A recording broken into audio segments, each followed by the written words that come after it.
everyone, it's Ryan and Angela here for another episode of Blu Monday. We have a couple movies for here for the week of August 31st. On Blu-ray, we have Hary Brown, and on regular DVD, the season 4 of Brother and Sisters. So why don't we start with Hary Brown? Hary Brown was actually one of my favorite films from this year. I don't know if it would actually be considered this year, or it was at the beginning of the year. Yeah. Okay. So it was one of my favorite films. Michael Caine was awesome in this.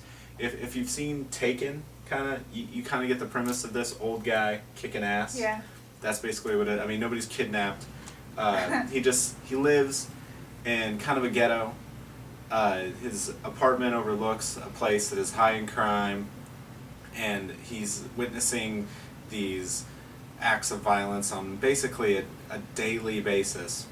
And him and his friend decide that they're fed up. Well, his friend does, and his friend ends up getting killed. So then Hary Brown decides to take revenge because the police are no help. Are they corrupt or just dumb? No, they just they just can't do anything about it. It's so overrun with gang violence that there's nothing really they can do. Okay.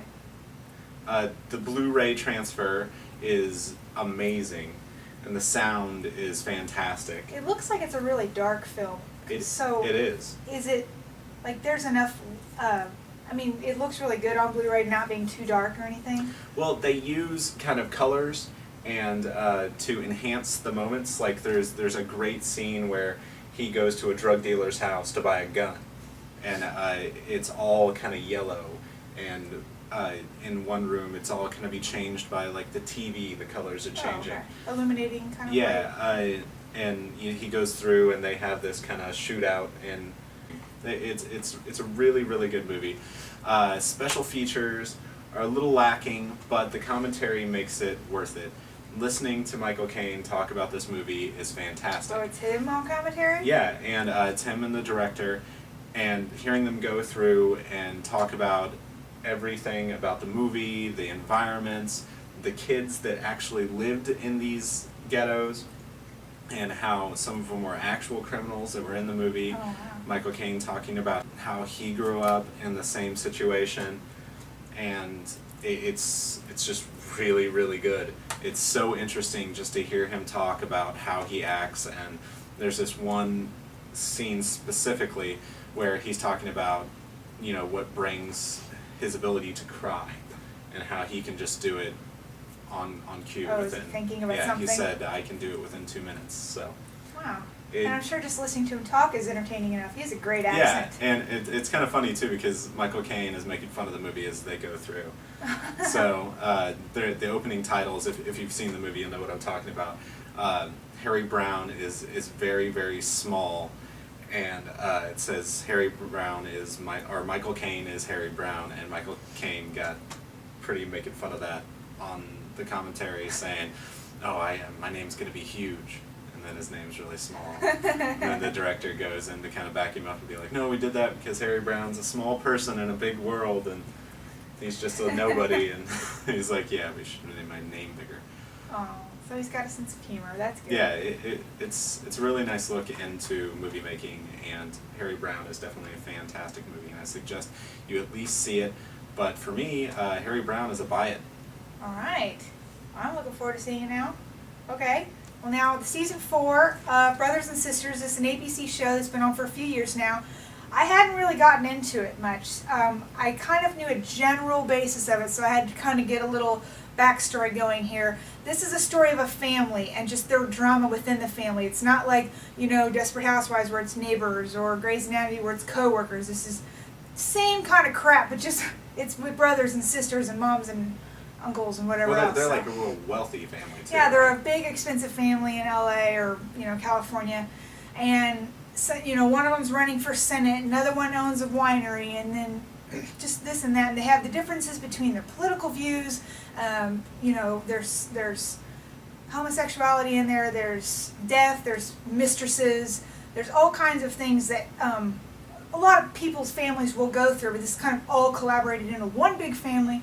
So I guess it'll touch someone on some level at each point. For me, the show is not really something I'm going to get into because it's just a really heavy drama.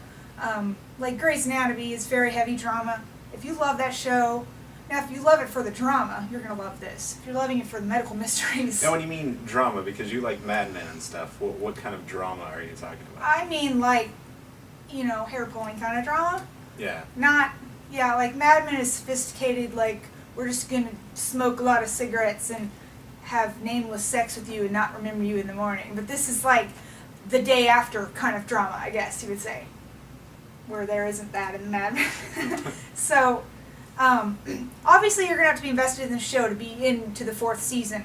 So, I mean, there's a lot of stuff that happens in this, and it's 24 episodes, so you've got a lot of hours of watching here. If you need to get caught up on it, obviously you need to get it. Now, for the special features, really not that much. I thought there would be more. There's some deleted scenes and bloopers, which are, here and there. There's a little red carpet premiere that they kind of showed each of the actors kind of showing up, talk about how excited are you for the 4th season, and I mean, it's kind of pointless. And then there's a feature called Off the Clock, which kind of shows how tight that crew has become as a family off screen. How they're going and running triathlons and doing all these feature things together, and it probably really helps the chemistry of the show. And it's really great that they do get along, because that always helps a show, and I think that'll really help them keep the pace going, keep the show going. But overall, the show itself is just like, it's the kind of trouble that all shows kind of come into. That first season, it's amazing with, I can't believe they did this and this, and then by second season, they're already starting to kind of repeat some of those problems again, and it's just going to keep recycling. You're going to have the affairs that are going to keep happening, and someone's going to be on the edge of death every time, and so I mean, it's kind of that same vibe throughout the entire thing. They probably, I mean, if they step it up anymore, though, it's probably just going to go to nip tuck, and then that's just way too high. So I'm going to give this a rent it, because right. it's enjoyable to watch through at least once. So I'd say rent it. All right, so definitely go buy Hary Brown and rent Brothers and Sisters. That's it for this week's Blu Monday. We will see you next time. Bye.